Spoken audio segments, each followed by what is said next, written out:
UNC officially released their non-conference schedule on Wednesday, and while it's typically an 11-game slate, this time it's 12. What gives?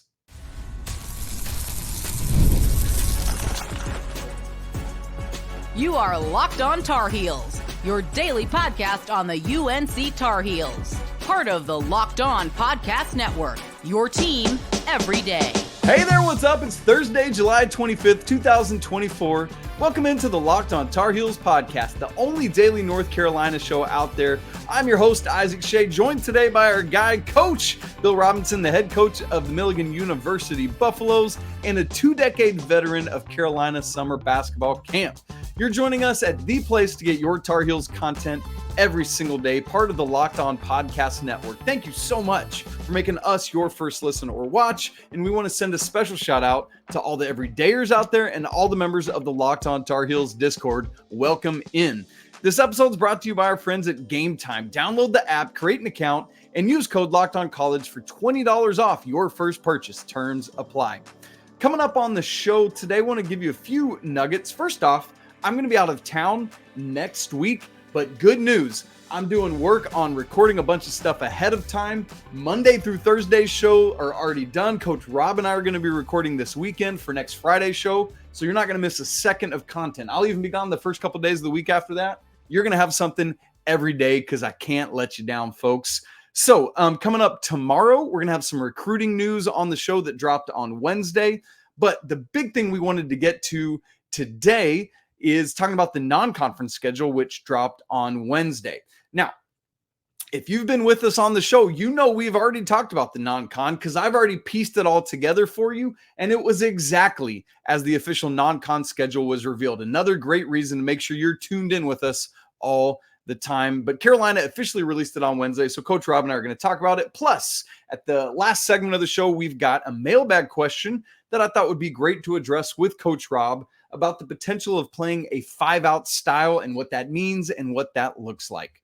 So, Coach Rob, let's get right into this thing. For those of you watching on YouTube, I'm going to pull up the non-con schedule so you can see it. If you're listening to the show, no worries. We're not leaving you out. I'm going to read it off to you, and then Coach and I are going to talk this bad boy through. So, coming up, first off, Monday, November 4th, kind of opening day for college basketball. Carolina hosts Elon. Then that very Friday, November 8th, Carolina will be at Kansas. Oh, baby. The next Friday, November 15th, hosting American. And the next Friday after that, November 22nd, will be at Hawaii. Although Eastern time, it'll probably already be Saturday by the time that game tips off. And then that next Monday through Wednesday, November 25th through 27th, is the Maui Invitational.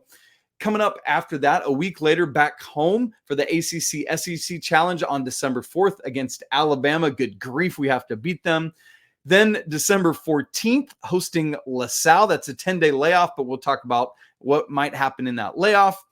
Then the next Tuesday, December 17th, against Florida in the Jumpman Invitational.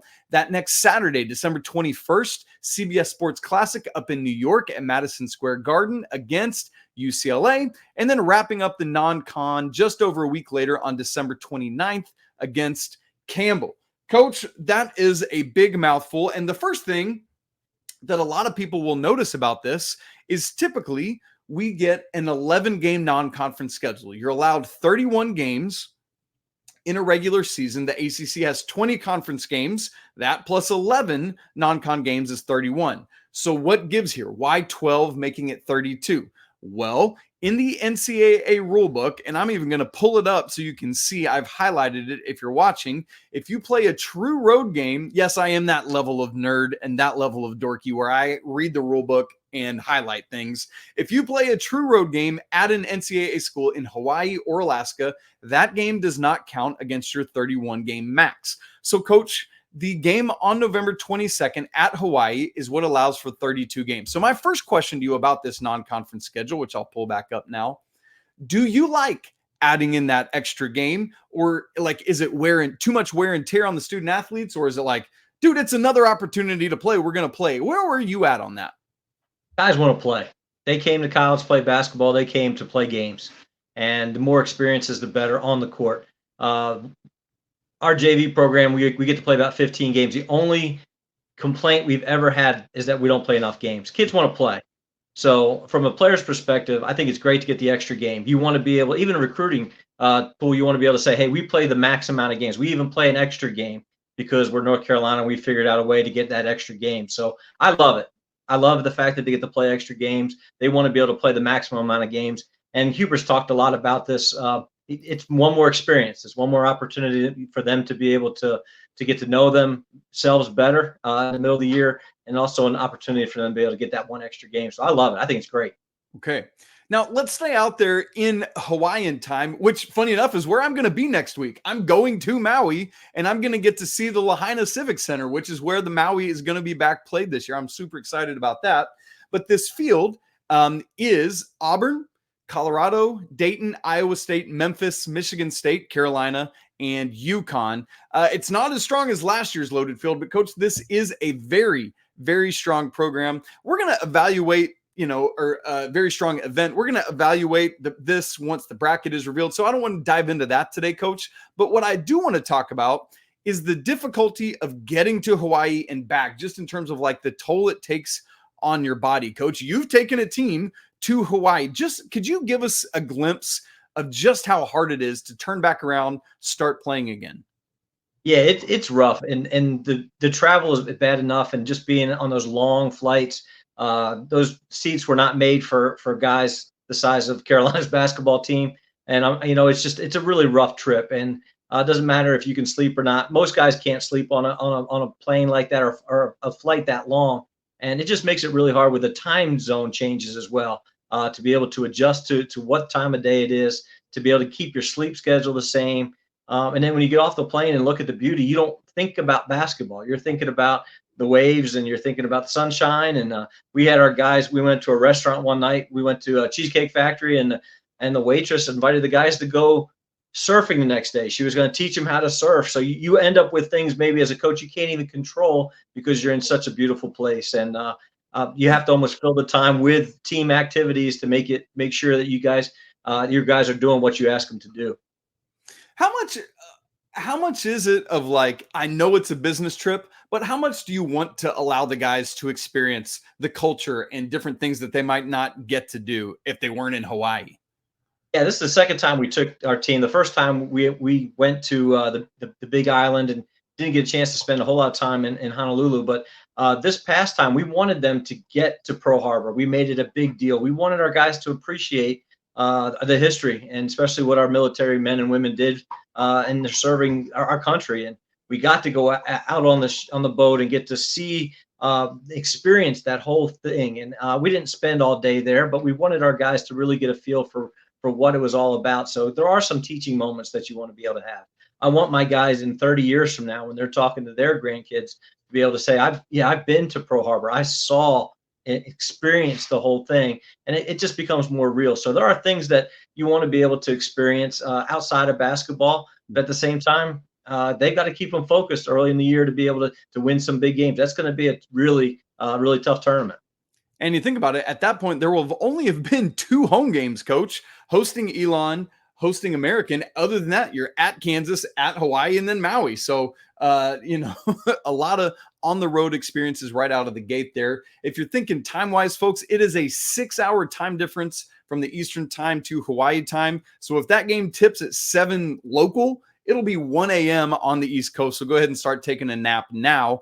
And then, Coach, I think part of the good news is I think back to 2 years ago, Carolina played that 4 overtime game against Alabama in PK 80, turned around, basically went straight to Bloomington, Indiana to play them 3 days later on Wednesday. In this instance, Maui is over on Wednesday, and then Carolina doesn't play again till the next Wednesday, and that's back at home hosting Alabama. How big a deal is that to get that time off to recoup, readjust, and be playing at home?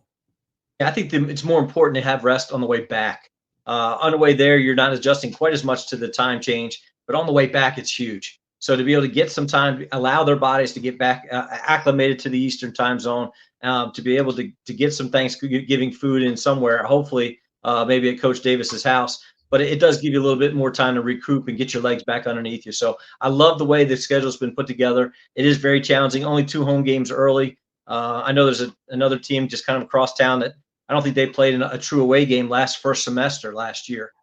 So you want to challenge your guys. You want to give them great experiences. Obviously, the Kansas game is going to be unbelievable test early. But the Hawaii trip, I think, is going to be it'll be the most memorable activity, I think, of the first semester. All right, we're going to keep going with the non-conference schedule, plus give you our predictions for the non-conference record. We're going to get into all of that coming up in just a second. Right after I tell you about game time. Going to MLB games in the summer is one of my favorite all-time activities. The game, the food, the people, everything that's part of the experience. And I'm excited to be able to make all new memories like that this summer. But thankfully, when I do so, I don't have to sweat high-priced last-minute tickets because Game Time is an authorized ticket marketplace of Major League Baseball, which makes getting tickets easier and faster. In fact, prices on the Game Time app actually go down the closer it gets to first pitch, with killer last-minute deals, all-in prices, views from your seat, and their lowest price guarantee. Game Time takes the guesswork out of buying tickets. Speaking of guesswork, Coach, I went ahead and looked to see if there were tickets available on Game Time for Carolina at Kansas. Any guesses from you on the cheapest ticket to get in the door, right, as of right now, Wednesday, July 24th? $750. That's actually high. It was $469 is the cheapest. But the best deal I found was $800 each. It's in like center. It's kind of upper a little bit, but section 16, row 26. Folks, it's going to cost you an arm and leg to get in the door. I'm just telling you right now. Find a friend, find a buddy, find a way to get in, whatever you got to do. Go to this game, but take the guesswork out of buying tickets with Game Time. Download the app, create an account, and use code LOCKEDONCollege for $20 off your first purchase. Again, create an account, redeem code LOCKEDONCollege for $20 off. Terms apply. Download the Game Time app today. Last minute tickets, lowest prices, guaranteed. Thanks for joining us on Locked On Tar Heels today, part of the Locked On Podcast Network, your team every day. If you want to hear more from some of the other schools that Carolina is going to be playing in this non-con, go check out those shows like Locked On Jayhawks. Does a great job over there with that show. Coach, we were just talking Maui. Let's move now to ACC SEC Challenge, where Carolina played at home last year against Tennessee. We thought maybe they'd be on the road, but paired up against Alabama, who also played at home last year, Carolina gets to host. And Coach, Tar Heels got to win this basketball game. I'm sick and tired of losing to Bama. That 4 overtime game we just talked about, the Sweet 16, Jaron Stevenson, all of this stuff. Coach, got to make this happen. Yeah, I think it's so hard as a coach not to. You never want to look past an opponent. You never want to start preparing for an opponent until you play. Until it's time to play that next opponent. But if I'm Coach Davis, I've got my staff working on the Kansas game and the Alabama game now. I mean, I'd have them, watching film and getting ready. I mean, those are two of the most important games first semester. I just can't imagine that they'll wait till a week before to start. We're working on game plans for those two games, because those are really two games that can really springboard that team and that whole first semester can really just really show them how good they really, really are. So it can make some noise early, and those are two huge games. Oof. And then 2 games later is Jumpman Invitational. This one will be against Florida this year. That's the 3rd game. So all the teams will have played each other after this year. I'm curious to see if this event keeps going, especially because now Oklahoma and Florida are in the same conference, and you can't do that in non-conference play. So we'll see if this event continues, maybe with new teams. But Coach, I want to go next to the CBS Sports Classic, the penultimate game of the non-conference schedule, where Carolina will play UCLA at Madison Square Garden. This will be the 2nd time in the past 3 seasons CBS Sports Classic has been there. Remember, 2 years ago, it was Ohio State and Pete Nance's miracle shot to send it to OT, where Carolina won. Coach, my question for you about this, how much do players really care about playing like in these historic arenas? Like if you said to your guys, dudes, we're going to play at MSG, how big a deal would that be to them? It was a big deal for our guys to tour MSG. It was just a big deal to be in the arena and talk about all the great things and moments that have happened in that gym, in that arena. It's incredible. So I think it's a big deal. It would be a big deal for me just to be able to go to New York City. I've taken my team twice to New York City. I've taken my teams twice to Hawaii. You're talking about getting them outside their personal little worldview. Now, it's different when we got guys from all over the world now playing on our team. Maybe it's not quite as big a deal, but going to New York City for anybody, is a big deal. So even for RJ, just to be able to go home and play close to home, even though he may not get wowed by being MSG, he probably went there as a kid, watched games, No, but no. it's still the opportunity to play in the world's famous arena. It's got to get everybody a little jacked up. Yeah, and Ian and Elliot both getting back close to home in that New Jersey area. So there you go. That's a great point. Now, the other thing, Coach, we talked about, there is that 10-day break between Alabama and LaSalle from December 4th to December 14th. And while the ACC schedule isn't out yet, Coach, that's that weekend in between there where there's typically been an ACC game the past several years since the ACC network debuted. So, Coach, my expectation is that there will be a game either that Saturday or to Sunday, December 7th or 8th. As you think about having to play a conference game early like that before the rest of the conference schedule, do you like sliding that in there, or do you wish just the whole 20-game schedule for the ACC would be all together?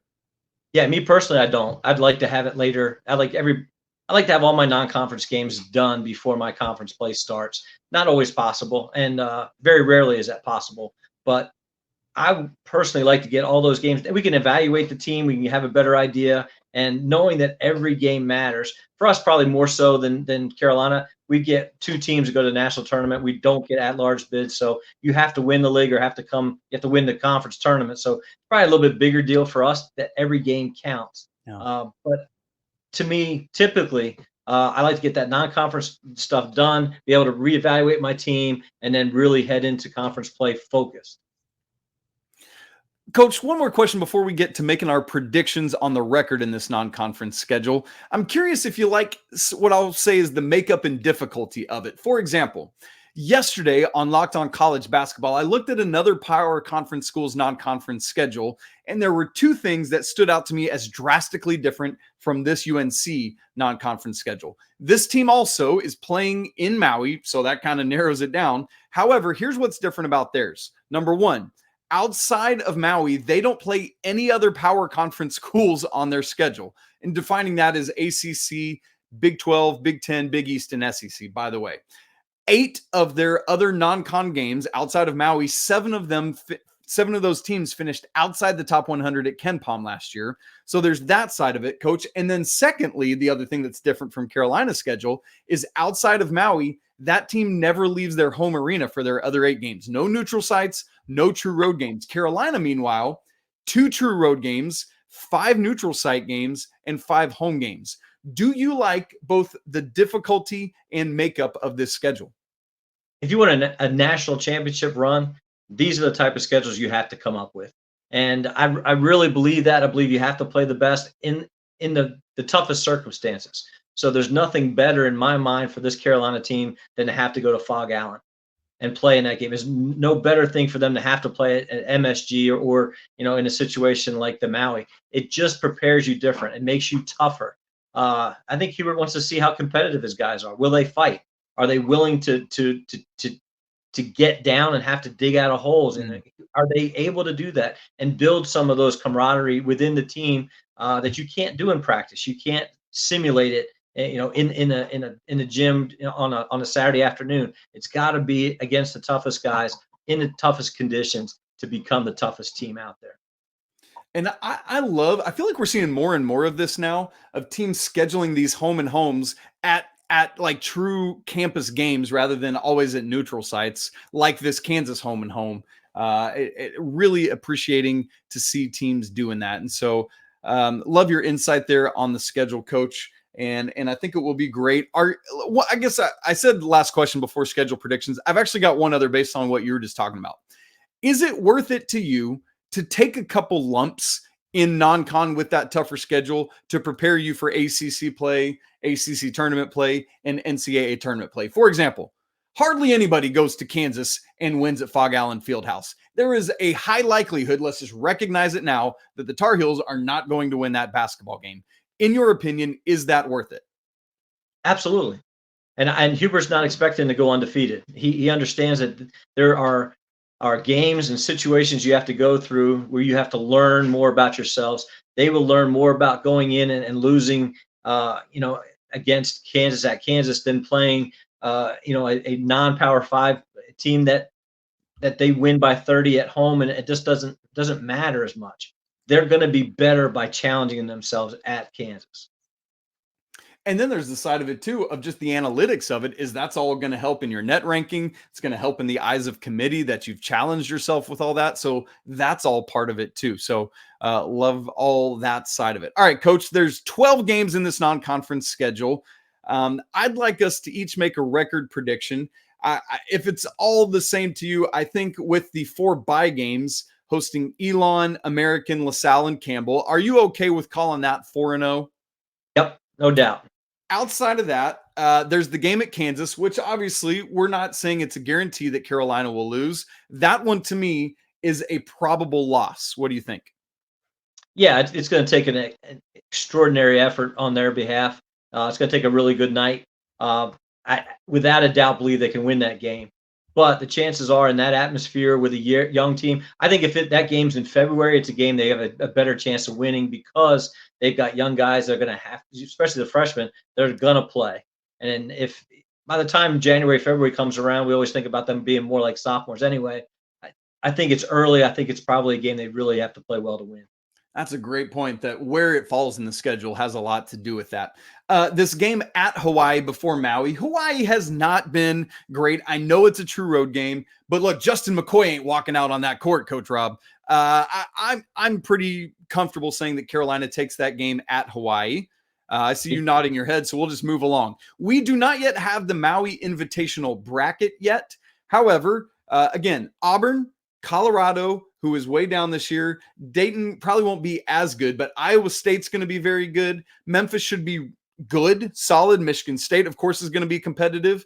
And UConn is going to be very good. So I think the biggest competitors to Carolina in this are UConn, Iowa State, and Auburn, who are all three going to be very good. Schedule and bracket pending, Coach. I'm just going to guesstimate 2-1 in that event. What are your thoughts there? I was thinking the same thing. Again, if that game's in February, or that tournament's in February, there's a better chance that they win it. I just think we're so young at important positions this year that 2-1 sounds like a much more realistic expectation for the Maui. After Maui's Alabama, Coach, what do you think there? Got to win that game. Got to win that game. Got to win that game. So I feel like that's a game that we're going to win for sure. All right, and then we've already said we're giving the LaSalle win to Carolina, and then you've got Florida and the Jumpman Invitational and UCLA and CBS Sports. Coach, those both to me feel like very winnable games, but you got to go out and do it. Give me your thoughts on those. Honestly, I think we're just more talented than both those teams, and those are games that we'll find a way to win. Okay. I know they're both tough games. I know they're, opportunities, again, to make statements early in the year, but I think those are 2 games that we've got to win. All right, so that said, Coach and I are going with a 10-2 record in the non-conference schedule with losses at Kansas and one of the Maui games. Obviously, it's possible to get clipped again, maybe twice, which would make it 9-3 or 8-4. But Coach, I feel like the Tar Heels should be sitting pretty heading into conference play. I'm curious to see who that ACC opponent will be there early in December. But, looking at it, talking through it like that, I'm feeling, we got to see the product on the court. But I think this is a difficult, challenging schedule, but that Carolina will come out of it in pretty good shape. Yeah, I don't think 10-2 is really that big of a stretch. I think we could be that good, and 8-4 would not be a disaster either, because I think that they would be tough games against quality opponents, and you're not going to feel bad about being 8-4 at that time. And you talked a little bit about the ratings and the Ken. I don't think Hubert thinks about any of that stuff when he comes down to schedule. No. I think he's just trying to figure out what are the best places to play to really challenge his team, and he's just focused on winning games. So great opportunities early on to play great teams to make your team better. And I don't think there's any. And I'll be honest, we're trying to do the same thing. We're playing 4 games early in the year against really good opponents on the road, and we're just trying to grow up a little bit. And it's not a bad thing to have a loss or 2 early on, as long as you keep your guys focused, going in the right direction. Well, we want to talk about what this team might look like on the floor, how they play. Had a great question from a listener recently about what it might look like to play a 5-out style of basketball. Coach Rob and I are going to talk more about that in just a second.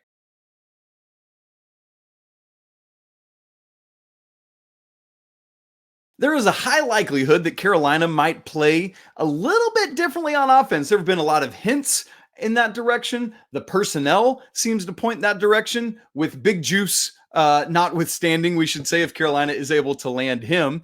But Coach, given what you have with Jalen Washington or Van Allen Lubin or any of the other bigs, it seems like Carolina might play a little differently. Had a question in our Discord recently, and I'm usually very good about writing down the name of who asked it, and I'm terribly sorry I did not write down the name of who asked this question. So if it was you, let us know, and we'll give you a shout out on another show. But Coach, this friend in Locked on Tar Heels Discord asked if we would explain what it means to play 5 out. So, Coach, could you just kind of break that down a little bit for us and how that's different from what Carolina's done previously? Yeah, 5 out is just spacing, and it's putting 5 guys on the perimeter. You can still get whatever options you want. If you want to get a post up, you want to get guys off stagger screens, obviously a lot of pick and roll opportunities or stuff out of the pistol set or even out of horn set. It's really just about having guys on the perimeter so that the lane is open for driving opportunities or for cutting opportunities, depending on what you're looking for. So I think a lot of people talk about 5 out and they think about it just being, guys just passing and cutting and there's not a whole lot of maybe system stuff to it. But the thing I love about the 5 out is or even alignments, you can align things many different ways and still run the same action. We have 3 plays that we run that are exactly the same, that have 3 different names because they're in 3 different alignments. So it depends. You say 5 out, it can mean so many different things. It can mean just the way it starts looks like it's 5 out. So you can disguise things the way you want to make the action you want. But with our guys, especially new guys as they come in, I want to know how you like to come off a screen. Do you like a single screen? Do you like double screens? Do you like to turn to your right? Do you like to turn to your left? Do you like the left side of the floor, the right side of the floor? And everything that we do so many little things.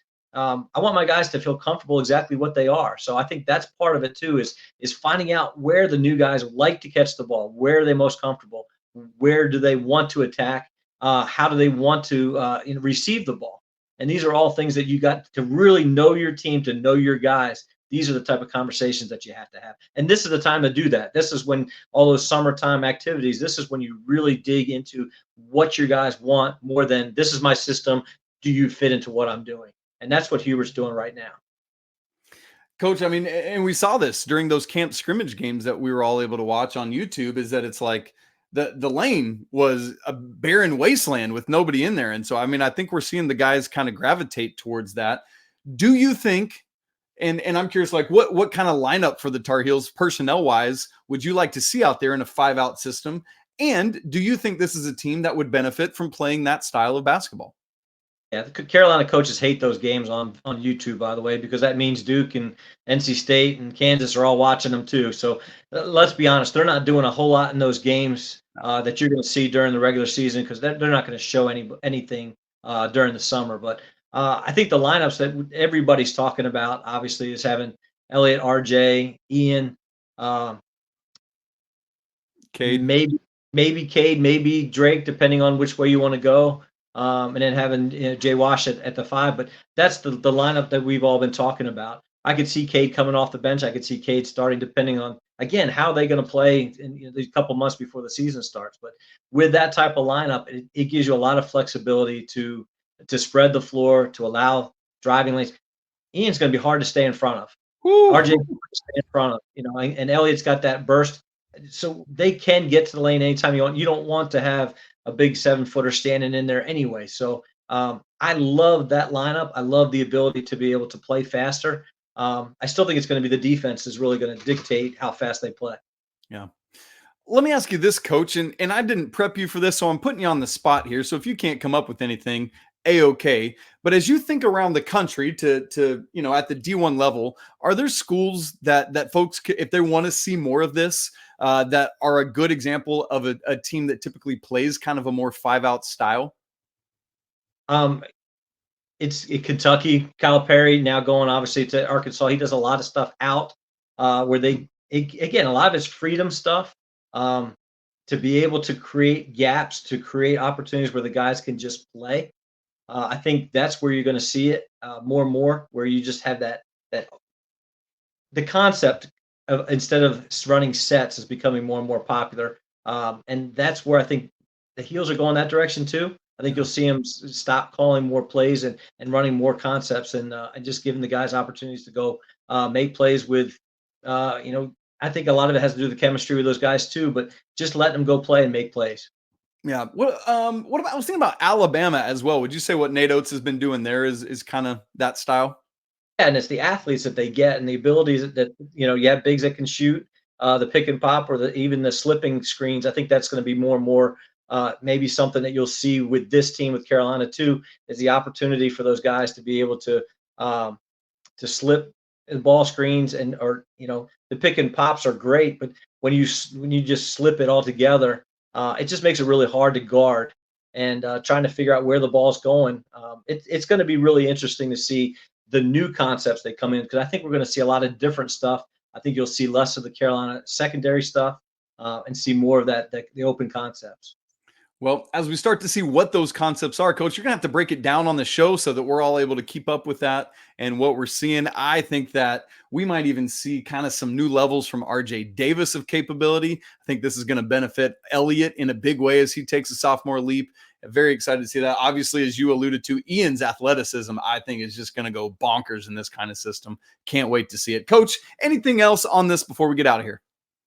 No, I'm just excited to see how they come together and how they use the depth. And for me, again, everybody wants to talk about the offensive side. I want to see the defensive side. Yeah. And I'm excited to see if they will do some press, if they'll do some more half-court trapping. I'd love to see some more zone and maybe do some trapping out of the zone. And I think the personnel that they have is going to allow the rotate. I know everybody wants to see the rotation get longer. I think it will. But with the rotation to be able to get that, you're going to see more guys having to play harder. And the way to get them to play harder is to turn it up at the defensive end. So that's where I'm most excited to see how those changes are coming. Okay. Thanks, Coach. Really appreciate all your insights today, from the schedule conversation to the scheme conversation. Really, really good, really beneficial stuff for the listeners and watchers. So grateful for you. Folks, if you're not subscribed to the show on video and audio and you want more of this kind of insight, man, make sure you do that so you don't miss a second. Very easy to subscribe either way. If you haven't joined the Locked On Tar Heels Discord community, we would love to have you come be a part of that. Come for the Tar Heels, stay for the community. It's free to join, absolutely free, doesn't cost you a thing, and the link is in the show notes. We'd love to see you in there. We'll talk again tomorrow, but until then, it's always a great day to be a Tar Heel. Peace.